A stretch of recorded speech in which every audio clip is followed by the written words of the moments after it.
Salman, world cup को कैसे देख रहे हैं? अब तो इख्ताम हो गया और फिर फिनिशिंग, आप कैप्टन हैं, बहुत सारा आपके ऊपर इस हवाले से बात हो रही है।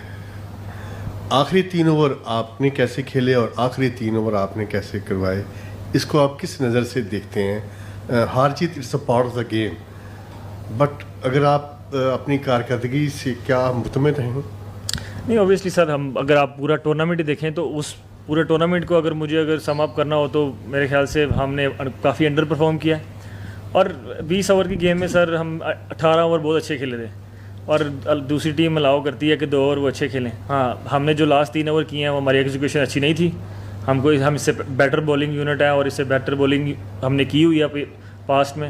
हाँ, हमारी एग्जीक्यूशन मिसिंग थी आज। जी सर। सलमान, ये लगातार चौथा आईसीसी इवेंट है जिसके हम सेमीफाइनल मरहले में क्वालिफाई नहीं कर सके। क्या हम लोग जो इंटरनेशनल क्रिकेट इस वक्त खेली जा रही है उससे हम बहुत पीछे रह गए हैं, या फ्लास्ट ऐसे थे सिलेक्शन में, बैटिंग ऑर्डर में, टीम कॉम्बिनेशन में? सर बिल्कुल आप ठीक कह रहे हैं कि पिछले 4 आईसीसी के टूर्नामेंट में हम सेमीफाइनल में नहीं पहुंचे और हम उसकी वजह यह है कि हमको प्रेशर में अपनी गेम को इंक्रीज़ कैसे करना है और प्रेशर में जब प्रेशर पड़ता है तो उसमें जो हमारी डिसीजन मेकिंग है उसको अच्छा कैसे करना है, मेरे ख्याल से बहुत ज़्यादा मैटर करता है राइट नाउ। क्योंकि हम जब भी अंडर प्रेशर आते हैं तो मेरे ख्याल से हमारी डिसीजन मेकिंग उतनी अच्छी नहीं है जितनी होनी चाहिए।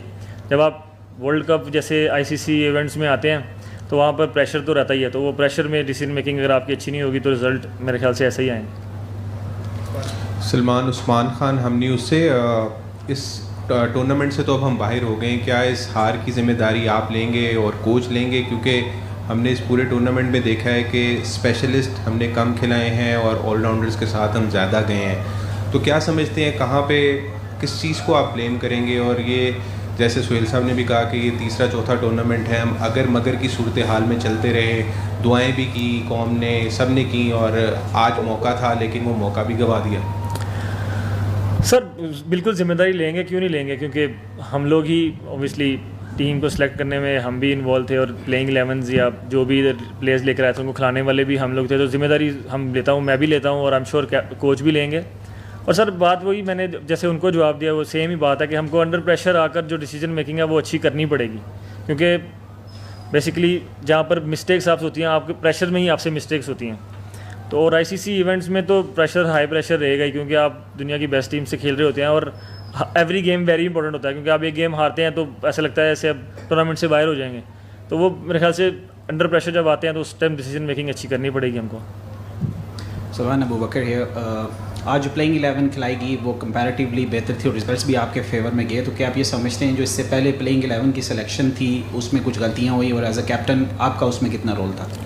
सर आज जो प्लेइंग 11 जितना क्लोज गेम हुआ है उससे पहले जो गेम्स थे वो जो जीते थे वो ज़्यादा ईजिली जीते थे, लेकिन सर हम कंडीशंस को देखकर और जो सिचुएशन हमारे सामने है उसको देखकर प्लेइंग 11 को बनाते हैं और कैप्टन और कोच मिलकर ही बनाते हैं। और हम लोग ये नहीं देखते कि कौन से मैच में कौन से प्लेयर्स खेल सकते हैं, हम ये देखते हैं कि सिचुएशन क्या है और कंडीशन क्या डिमांड कर रही है, उस हिसाब से प्लेयर्स को खिलाते हैं।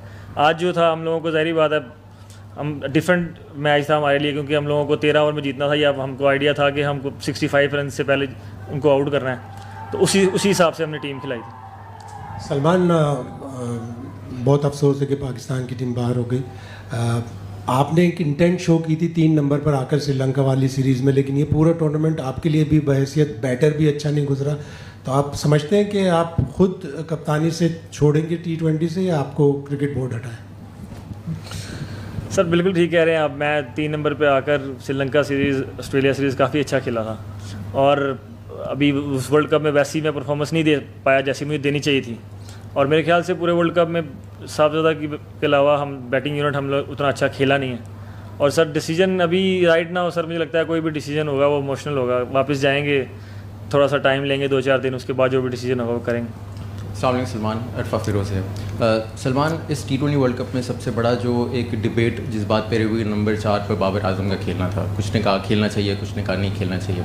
एक हफ़्ता पहले आपके हेड कोच माइक हसन आए थे प्रेस कॉन्फ्रेंस में, उन्होंने कहा जी पहले 6 ओवर्स में बाबर आजम से बेहतर बल्लेबाज हमारे पास हैं, 10 ओवर्स के बाद बाबर की हमारे पास ज़रूरत नहीं है। तो पिछले 4 ओवर्स जो है बचते हैं, आपको क्या लगता है कि बाबर को आपने ठीक यूटिलाइज़ किया T20 वर्ल्ड कप में? और सेकेंडली माइक हसन कप्तान बनाते हैं, कप्तान हटाते हैं, उनकी सिलेक्शन में बहुत वोट है उनका, प्लेइंग 11 में बहुत ज़्यादा उनकी राय है, आकर वो इस तरह के बयान देते हैं।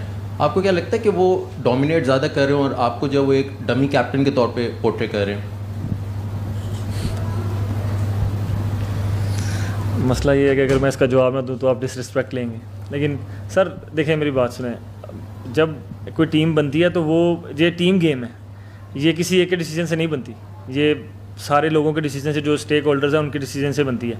और रही बात बाबर की, बाबर का इस वर्ल्ड कप में डिफरेंट रोल था। एक नंबर 4 पे मतलब एक्सपीरियंस बैटर है, हम लोगों को वहाँ पे बैट्समैन चाहिए था कि एक मिडिल ऑर्डर में आकर हमको जो स्टेबिलिटी दे पाए और हम लोगों को जो हमारी जो मोस्टली हमारी जो होती है कोलैप्स वो बचाए, उसका डिफरेंट रोल था। और जब आप वर्ल्ड कप के लिए आते हैं तो आप प्लेयर्स के रोल्स को डिफाइन करके आते हैं, उसका ये रोल था और हम उसको इसी जगह पर देख रहे थे। सलमान, आज के ओपनिंग स्टैंड के बारे में बात कीजिए, specially the decision Fakhar Zaman को ओपनिंग में खेलने के लिए, और what went behind this and वो कैसे गया? आई मीन द एग्जीक्यूशन तो आपने देखा, it was very good, but again from 176 for no loss and then what happened after that? तो why don't you explain both of this? ये हम लोगों को आइडिया था कि जब हम यहाँ आ रहे थे तो हमको पता था कि अगर हम पहले बैटिंग करते हैं या बाद में बैटिंग करते हैं तो हमको जो पावर प्ले को यूटिलाइज़ करने के लिए फ़खर जैसे प्लेयर की ज़रूरत पड़ेगी। और साइम की उस तरह अच्छी फॉर्म भी नहीं थी, तो हमको लगा था कि उस जगह पर हमको फ़खर को यूज़ करना, और उसने आउटस्टैंडिंग बैटिंग की आज। और मैं वही बोल रहा हूँ कि जब हमको पता था कि 65 रन से हमको जीतना है तो हम लोग फिर उसी इंटेंट से खेल रहे थे। तो उसमें हमारी पार्टनरशिप ओपनिंग बहुत अच्छी गई, लेकिन उसके बाद मेरे ख्याल से उस वक्त विकेट भी गिर सकती थी, क्योंकि जो भी जा रहा था वो जाकर कोशिश कर रहा था कि जितना मैक्सिमम रन बन सके वो बनाए। और इस पिच पे मतलब मुझे लगता है कि नए बैट्समैन के लिए थोड़ा मुश्किल था। Salman, when you got past 200, what were your thoughts about whether you'd be able to keep Sri Lanka to the score you needed to advance? Of course, when we scored 200, we always knew 148 we're going to defend, and we were thinking we can do that. But you gotta give credit to Dasan the way he batted as well, and Ratan Aike as well. I think they both batted brilliantly. But we did put pressure on them, but they batted well as well. Salman, Fakhar Zaman को जब playing 11 से जब से लाया गया है, England के खिलाफ भी एक कैमियो खेले थे, आज इतना अच्छा बैटिंग किया है, लेकिन पहली 4 मैचों में उनको प्लेइंग 11 में जगह नहीं मिला। तो हाइंडसाइड में आपको ये क्या लगता है, बोर्ड डिसीजन गलत था और इस फॉर्मेट में फ़खर जमान ऑटोमेटिक चॉइस होना चाहिए? सर अभी राइट नाउ ओबियसली हम कह सकते हैं कि उनको पहले मैचेस भी खेलने चाहिए थे, क्योंकि वो जो मैचेस खेले हैं उनमें उन्होंने काफ़ी अच्छी परफॉर्मेंस की है। लेकिन आप उससे पहले देखेंगे तो उनकी फॉर्म उतनी अच्छी नहीं थी, वो भी स्ट्रगल कर रहे थे। लेकिन हाँ, अगर अभी राइट नाउ आप बैठ के ज़रूर कह सकते हैं कि उनको पहले 4 मैचेस भी खेलने चाहिए थे। लास्ट क्वेश्चन सलमान, अनफॉर्चुनेटली हम नहीं पहुंच सके सेमीफाइनल में, लेकिन पाकिस्तान टीम का एक अलमिया रहा है कि वो हमेशा से एक स्टार बनाती भी है और प्लेयर को जो है वो ख़त्म भी कर देती है। हमारे माजी में देख लें, अब्दुल समद हो गया, हसन नवाज़ हो गया, सीबुल्ला हो गया, सब माजी का हिस्सा बन चुके हैं। क्या ख्वाजा नाफे को आप एक मैच या एक सीरीज़ के बलबूते पे आगे कंटिन्यू नहीं करेंगे, उसकी परफॉर्मेंस जिस तरह नहीं आई है, या उसको भी आगे साइम की तरह मौका दिया जाएगा जिस तरह वो 2 साल से पाकिस्तान टीम में उतार चढ़ाव है, उसकी परफॉर्मेंस भी अप टू द मार्क नहीं है? बिल्कुल, मुझे लगता है ख्वाजा नाफे ऐसा बैट्समैन है जो पाकिस्तान को फ्यूचर में काफ़ी लंबे अरसे के लिए सर्व कर सकता है। तो वो ऐसे प्रोडक्ट ज़रूर है कि उन पर इन्वेस्ट किया जा सकता है, और मुझे लगता है कि वो आगे पाकिस्तान के लिए अच्छा सर्व करेंगे।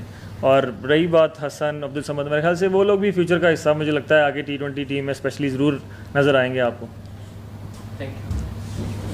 Thank you.